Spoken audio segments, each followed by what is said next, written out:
시청자 여러분, 안녕하십니까? 우한 코로나 바이러스 영향으로 세계 경제가 매우 침체에 빠질 염려가 매우 높다. 현재 중국은 현재 우한 폐렴이 갈수록 현재 확진자가 늘어나고 있고 사망자도 예전 사스에 비해서는 급속도로 늘어나고 있습니다. 그래서 현재 경제에 미치는 영향을 조목조목 살펴보는 시간을 가져보도록 하겠습니다.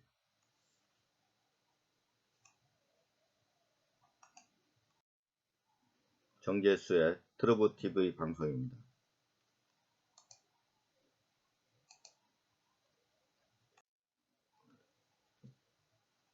월가의 신흥정조가 최근에 이 패드의 정책이라고 다들 이렇게 이야기를 합니다. 이 모든 현재 이 우한 코로나 바이러스에 의한 어떤 심각한 어떤 질병의 확산에도 불구하고 미국의 현재 주식시장은 3대 주수가 지금 최대치로 지금 오르고 있습니다. 그럼에도 불구하고 이런 패드의 유동성 정책으로 인해서 현재 월가의 어떤 신흥 정조로 패드의 어떤 스테이먼트를 지금 조목조목 따져가면서 신앙처럼 믿고 있는 이 패드의 정책, 오늘도 이런 어떤 이 질병과 패드의 정책이 어떻게 바뀔 것인지 그러한 부분을 가지고 조목조목 살펴보도록 하겠습니다. 그래서 우한 폐렴에 의한 경제 악화는 결국 패드의 정책 변화를 가져올 수밖에 없다. 그건 엄연한 사실입니다. 그리고 지금까지 해왔던 여러가지 어떤 패드의 정책 변화가 어떠한 변수를 가지고 해왔는가를 명백하게 살펴볼 수 있는 시간을 가져보겠습니다. 우한 바이러스가 현재 주식시장에 영향을 지대하게 미칠 것 같습니다. 특히 이제 감염병이 주식시장에 미치는 영향은 이 전파 속도, 그 다음에 사망률, 지속시간, 경제 규모 등과 매우 높은 관련이 있는 것으로 추정됩니다. 그래서 기존에 우리가 알았던 현재 에볼라, 그 다음에 사스, 메르스보다도 지금 현재 현격하게 이 전파 속도가 빠르고 사망률도 늘어나고 있고 지속시간도 올해 4월달까지 아마 정점을 이룰 거라고 합니다. 그래서 이 경제에 미치는 영향이 지대할 것이다. 현재 그렇게 보고 있습니다. 그래서 과거 사례를 본다 그러면은 감염병이 시작한 이후로 현재 주가지수가 어떻게 하락을 해왔는지 살펴본다 그러면 지카 바이러스 유행 당시 브라질 현재 보세스파 지수가 한 25% 정도가 크게 하락을 했던 어떤 경험을 가지고 있고 에볼라 같은 경우는 현재 13%, 사스는 현재 한 10% 정도 순으로 크게 하락을 했습니다. 그럼에도 불구하고 현재 이 상해 지수가 한때 한 7.8% 정도 하락한 이후로 세계 주식이 큰 미동 없이 현재 더불어 미국의 3대 지수는 최고로 지금 사상치로 올라가고 있습니다. 이러한 부분들이 이제부터 본격적인 영향을 받지 않을까 현재 저는 그렇게 예측을 하고 있습니다. 그리고 현재 이 코로나가 이 차이나에 미치는 영향을 살펴본다 그러면은 아마 1분기, 1사분기 같은 경우가 지금 성장률이 거의 현재 OECD에서 예측 결과가 현재 거의 제로로 나오고 있습니다. 그리고 현재 서플라이 체인 자체가 현재 막혀서 큰 문제가 현재 봉착이 되고 있다. 그러한 부분들이 경제에 현재 현상학적으로 나오고 있는, 물론 1사분기를 지나봐야 알겠지만은 크게 대두가 되고 있는 내용이라고 볼 수 있겠습니다. 패드의 양적 완화 조건. 이 패드는 특히 이 세 가지 조건, 이 국채금리, 또 10년물 국채금리가 떨어질 때, 또 유가가 하락할 때, 그다음 환율이 변동이 있을 때, 이럴 때에 틀림없이 양적 완화 조건을 했습니다. 양적 완화라는 것은 패드가 할 수 있는 통화 정책이라는 건 크게 두 가지입니다. 하나는 이제 금리를 낮춘다든지, 그 다음에 또한 현재 우리가 알고 있는 QE, 돈을 살포를 하는 것이죠. 많은 돈을 현재 시중에 살포하는 어떤 두 가지 양적 완화 조건을 지금까지 관리를 해왔습니다. 그래서 과거에 우리가 이제 경험적으로 해왔던 그래프를 본다 그러면은 현재 유가는 여기 보신 바와 같이 유가는 현재 지금 거의 50달러 언저리에서 최근에 약간 올랐습니다. 그래서 현재 유가가 52달러로 현재 하락을 하고 있고, 현재 10년물 국채 금리가 1.55 이하로 현재 하락을 하고 있습니다. 뒤에 이제 설명을 드리겠지만은 2020년 1월 달에 대한 분석치가 있습니다. 그래서 계속 하락을 하고 있고, 그에 따라서 현재 그 장단기 금리 역전, 3개월물과 2년물이 거의 근접해 있습니다. 그래서 이제 그런 부분들이 현재 양적 완화 조건에 들어가고 있다. 그 다음에 환율 변화가 심하게 현재 벌어지고 있습니다.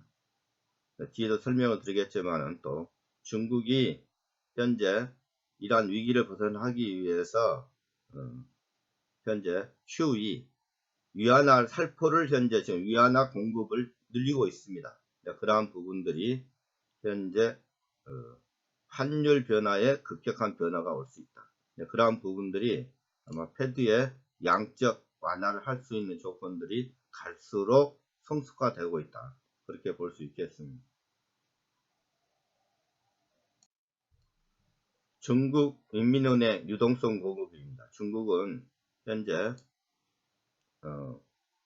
2월 2일 성명을 내고 역환매 조건부 약정 방식을 통해 가지고 시중에 1조 2천억 위안, 우리나라 돈은 한 205조 이상을 유동성을 투입할 것이라고 이미 인민은행에서 밝혔습니다. 그래서 이런 조치 결과 은행권을 통틀어 전체 유동성은 2019년 작년 기간보다도 9천억 위안이 더 늘어날 것이라고 현재 이미 인민은행에서 발표된 결과가 있습니다. 그래서 이미 또 시중에는 이미 위안화가 크게 늘어나고 현재 있는 상황입니다.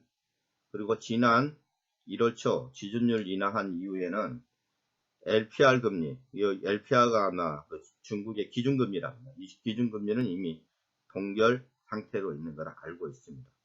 그래서 중국은 4달 3일 금융시장 개장 앞서 충분한 유동성 공급 약속을 했습니다. 그래서 중국이 금리를 낮추고 위안화 유동성 공급을 늘리게 되면은 위안화는 약세를 보이게 될 것이 틀림없습니다. 작년 9월, 10월이죠. 그러니까 무역 전쟁이 활발해졌을 당시에 현재 달러와 위안화의 현재 환율이 한 7.12까지 갔습니다. 근데 벌써 지금도 똑같은 상황이 벌어졌습니다. 그래서 위안화 약세가 지금 계속적으로 늘어나게 되고 있습니다. 그러한 어떤 위안화 약세가 벌어지게 된다 그러면은 당연히 두 가지 여러 가지 문제가 있지만은 현재 중국에 투자했던 이런 부분들이 빠져나올 가능성이 상당히 높습니다. 그리고 또 위안화 약세에 따른 현재 작년에 크게 대두가 됐던 무역 분쟁, 이 부분도 특히 위안화 약세로 인해서 현재 달러에 대한 어떤 부분이 문제가 되기 때문에 현재 미중 간의 무역 분쟁이 또 크게 또 대두가 될 수가 있다. 그래서 일방적인, 그러니까 미국이 현재 유동성을 공급하지 않은 상태에서 중국만 나홀로 유동성 공급을 할 수가 있냐. 이러한 부분 때문에 환율에 큰 영향을 미치게 됩니다. 그리고 또 더불어 우리나라 같은 경우도 당연히 현재 지금 환율 변화가 일어났지 않습니까? 그래서 위안화 가격 하락, 원화 가격 하락, 이런 부분들이 현재 유동성 공급으로 대두가 되고 있다. 그렇게 볼 수 있겠습니다. 그럼 본격적으로 이 월가의 신흥종교 패드 유동성 공급에 대해서 올해 1월달까지 상황, 그리고 이러한 내용의 향후에 이 패드 정책이 어떻게 바뀔 수 있는지, 그러한 부분들을 조목조목 살펴보도록 하겠습니다. 패드는 레포 자금을 계속 공급하는 반면 2주짜리 자금 공급을 점차 축소해 나갈 방침이라고 했습니다. 원래 이제 패드가 레포 시장을 운영할 때는 오버나이트 밤새 하루 자금을 빌려줘서 이렇게 운영을 해 나가는 방식입니다. 그래서 시중에서 자금이 필요하게 된다 그러면은 은행들이 필요한 이 현재 국채를 담보로 해서 자금을 하루 단위로 빌려주게 되는데, 이러한 부분이 하루 단위로 하다 보니까 하루가 지나면 또 돈을 갚아야 됩니다. 그러한 부분을 해소하기 위해서 2주짜리 좀 넉넉하게 줄 수 있는 2주짜리 자금 공급을 점차 많이 해왔었는데, 이 유동성 공급 때문에 이 부분이 문제시 된다. 그래서 조금씩 줄여나갈 방침이라고 이미 이 패드에서 이미 발표를 한 바 있습니다. 뉴욕 연은은 지난해 레포 시장 발작 이후 단기 자금 시장에서 유동성 공급 규모를 점차 줄여나갈 것이라고 밝혔습니다. 그래서 이제 작년 같은 경우에 이 9월 달에 이 레포 시장 금리가 발작 한 10%, 8%에서 10%까지 상승을 했지 않습니까? 여기 유동성 현재 부족 현상, 그리고 자금 부족 현상을 이 패드가 관여를 해서 이 급한 불을 껐던 것입니다. 이런 어떤 단기 자금 시장에서 이러한 부분을 이제 해소한 이후에 이 패드가 점차 현재 발을 빼겠다, 뭐 이런 부분들을 이제 발표를 했는데도 불구하고 계속 연이어서 문제가 발생이 되고 있죠. 그래서 그 이후에도 연준은 올해 4월까지는 줄여나가되 이 현재 레포 시장의 4월까지는 관여를 하겠다고 이미 밝힌 바가 있습니다. 그러한 내용들이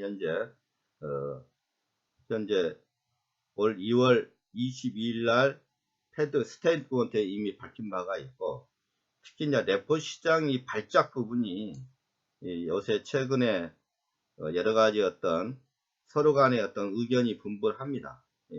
이유가 무엇인지, 레포 시장 발작 이유가 무엇인지, 크게 이제 여러 가지 부분적으로 현재 이야기가 되고 있습니다. 그러한 부분들은 뒤에 현재 미국의 현재 회사채 문제, 또 채권 문제, 그 다음에 여러 가지 등등이 있는데, 제가 보는 관점에서는 이 회사채 문제가 크게 대두가 되고 있다, 미국 시장에서. 그러한 부분으로서 정확한 어떤 팩트, 정확한 어떤 사건 위주가 아니라 어떤 가능성 위주로 제가 뒷부분에 설명을 해 드리겠습니다. 또한 뉴욕 연은은 최대 1200억 달러 자금을 1일 RP 시장에 공급하고 2주 이상 단기 대출 한도는 2월 중으로 현재 350억 달러에서 300억 달러로 준다고 했습니다. 그래서 최대 1200억 달러 자금을 하루 단위로 이제 담보대출로 이 돈을 유동성 공급을 해주고, 2주 이상 14일 이상 단기 대출 한도는 현재 이 규모를 줄여 나간다는 그런 개념입니다. 그리고 은행 시스템의 지불 준비금 규모 수준을 한 단계 더 높이기 위해서 지난 10월 달부터 시작한 매월 600억 달러의 단기 국채는 계속 유지한다. 이 부분은 현재 무슨 이야기다 그러면은, 현재 2019년도에 현재 연준이 작년만 해도 미국이 재정 적자가 현재 1조 달러 이상이 됐습니다. 그런 부분 때문에 아마 그런 부분을 해소하기 위해서 작년 하반기부터 현재 미국 국채를 많이 현재 발행을 해왔고, 연준이 그걸 매입을 해왔습니다. 그렇게 하다 보니까 은행 자체가 지불 준비금 자체가 부족하게 될 수밖에 없는 것이죠.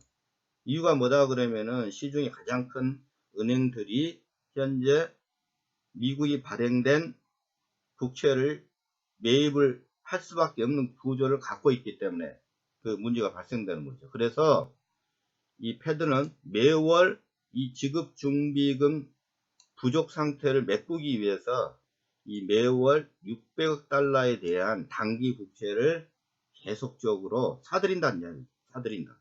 매입을 한다는 이야기들이죠.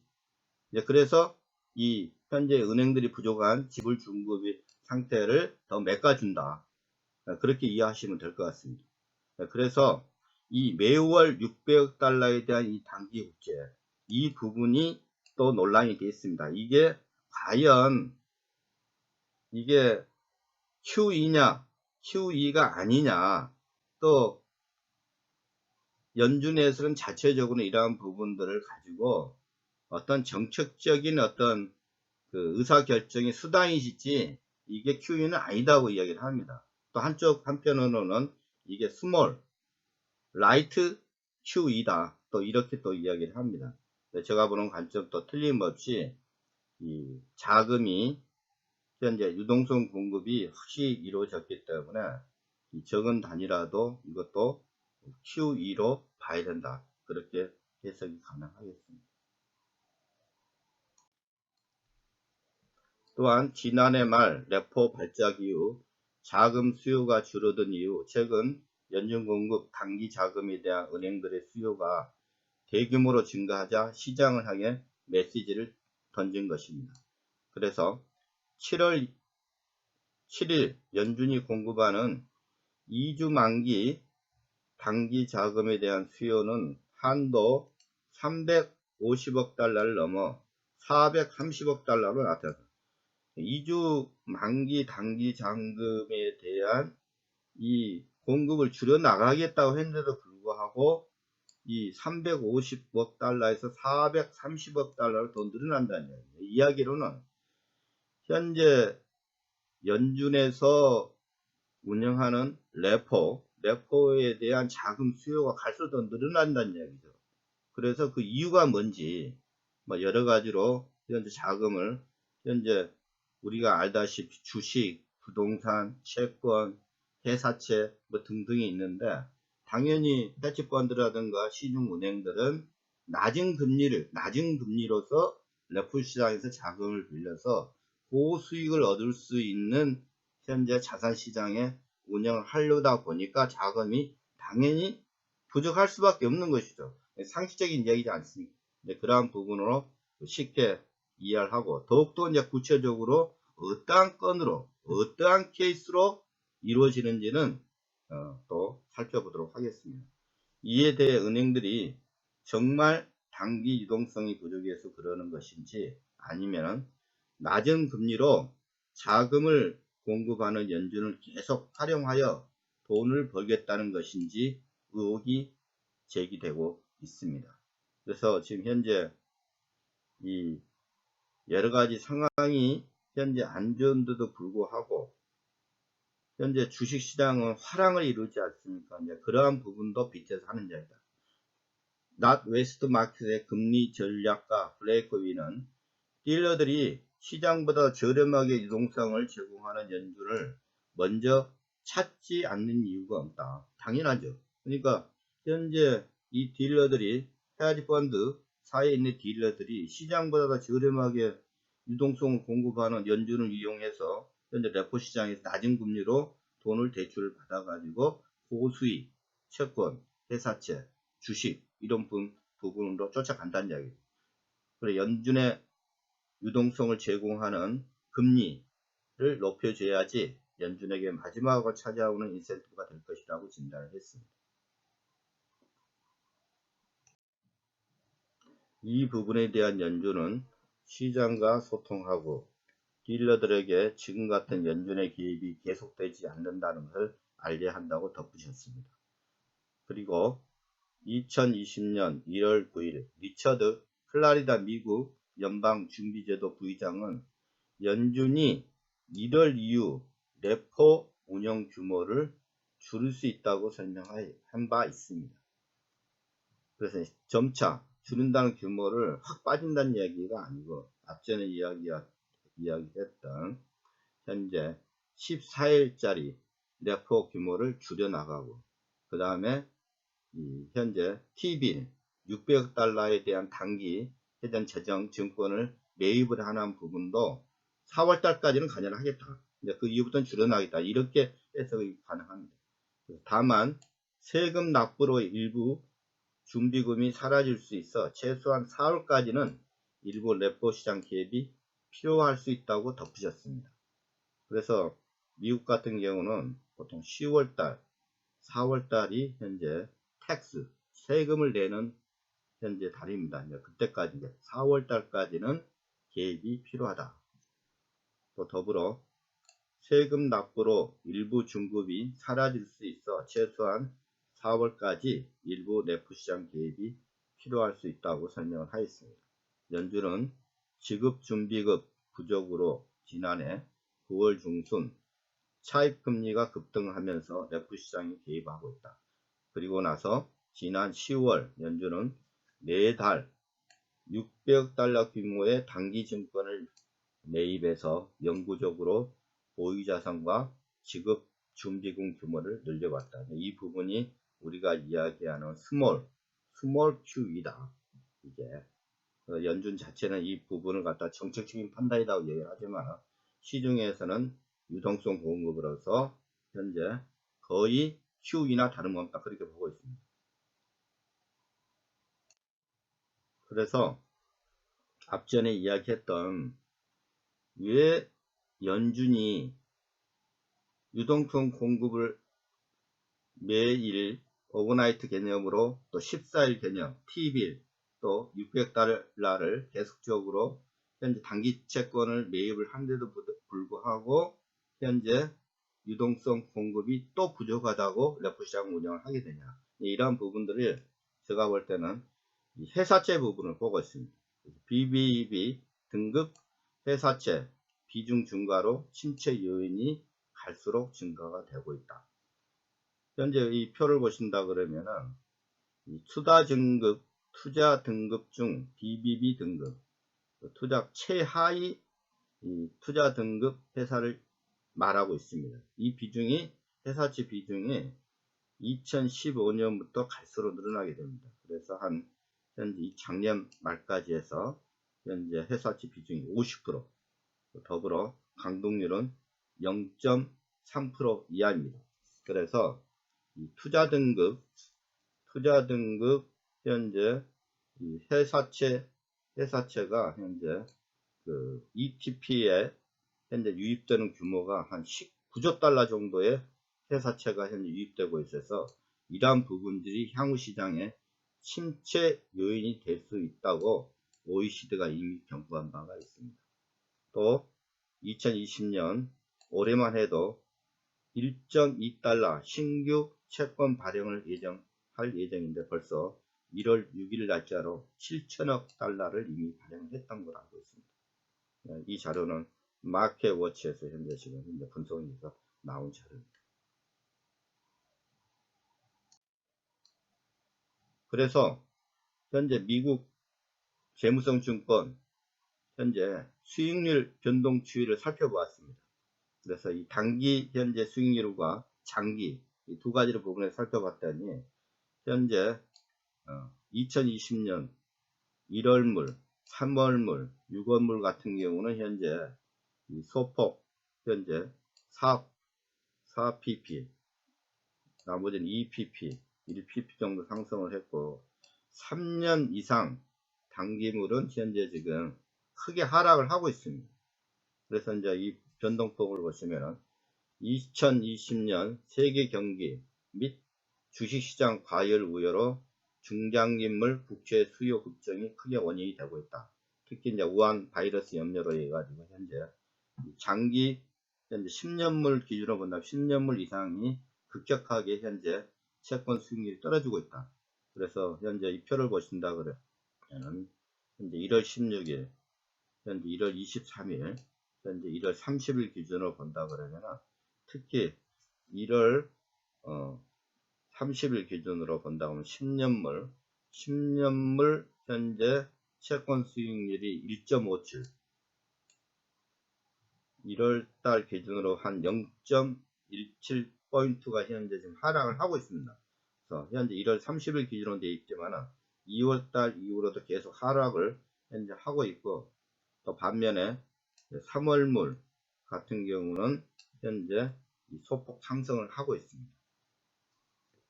그래서 현재 지금 미국 재무성 증권이 장단기 금리 현재 역전 현상이 이미 벌어지고 있다. 이 장단기 금리 역전이 벌어진다 그러면 과거 추세를 보더라도 틀림없이 경기 침체가 오는 그런 시점에 도달하고 있습니다. 그래서 장단기 금리 역전을 살펴본다 그러면 보통 금리 역전 후 2개월 후 금리 인하가 있었고 4개월 후 자산을 확대를 했던 것으로 알고 있습니다. 지금은 거의 역전이 되고 있습니다.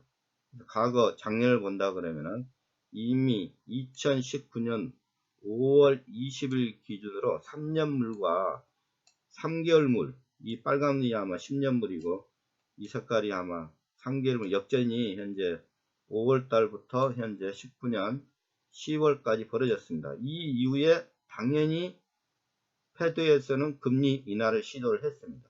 그래서 최근에 본다 그러면은 현재 3개월물이 1.5, 10년물이 1.567, 지금 현재 거의 역전, 거의 똑같은 현재 상황에 와 있습니다. 그래서 역전할 수 있는 현재 장단기 금리 역전에 대한 경기 침체에 대한 시그널이 현재 오고 있다.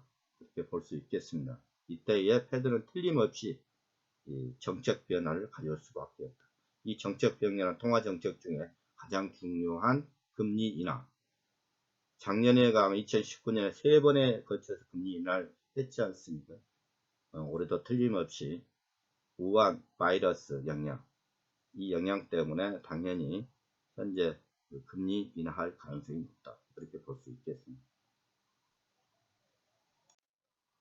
그래서 패드의 기준금리 변화 가능성을 제가 미국의 유명한 데이터 트랙이라는 현재 자료 리서치위에서 분석한 결과를 보니까 우한 바이러스 영향에 의해서 현 기준금리가 현재 1.5에서 1.75 있지 않습니까? 이때 어떤 그 확률이 이 현상 동결을 할 수 있는 확률이 28.6%, 0.25 정도가 현재 떨어질 가능성이 37.5%, 보통 0.5%까지 금리를 떨칠 확률이 21.9%, 그래서 현재 동결로 될 수 있는 확률은 한 32.5%,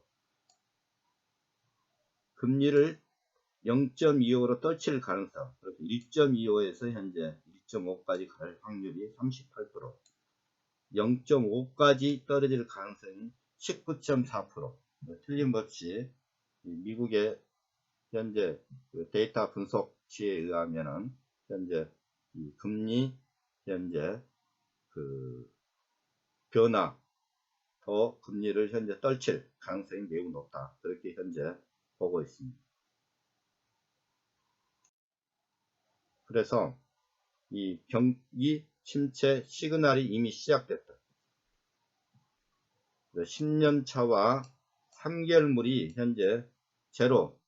앞전에 이야기했던 것은 1월 30일 기준이었고 현재 2월 현재 오늘 날짜가 9일이기 때문에 2월 초에 현재 데이터가 안 나왔지만 2월 초에 데이터를 다 이어봤더니 이미 역전이 이루어졌습니다. 그래서 현재 이 그래프가 10년차와 3개월간의 현재 금리 역전에 대한 그래프입니다.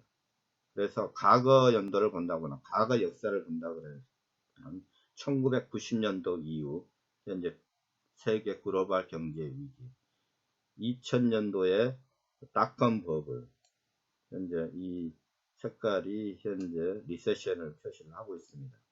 그리고 2008년도에 금융위기에 이미 여러분이 보시는 바와 같이 금리 역전, 금리 역전, 금리 역전 현상이 벌어지지 않습니까? 그래서 2020년도에 현재 2월달 초에 이미 그 금리 장단기 금리 역전이 벌어졌다. 그래서 이 경기 침체 시그널이 이미 시작되고 있다. 여러분들이 이런 시그널을 보고 틀림없이 패드는 금리를 인하할 것이고, 또 경기 침체는 이미 도달하고 있고 그에 대한 영향이 지대할 것이다. 그렇게 보고 있습니다. 그래서 마지막으로 이 경기 침체는 시작되었고 갈수록 심화가 될 것이다 라고 말씀을 드릴 수 있겠습니다. 이상으로 오늘의 정재수의 트루브TV 방송을 마치도록 하겠습니다. 감사합니다. 구독 버튼, 좋아요 부탁드리겠습니다. 감사합니다.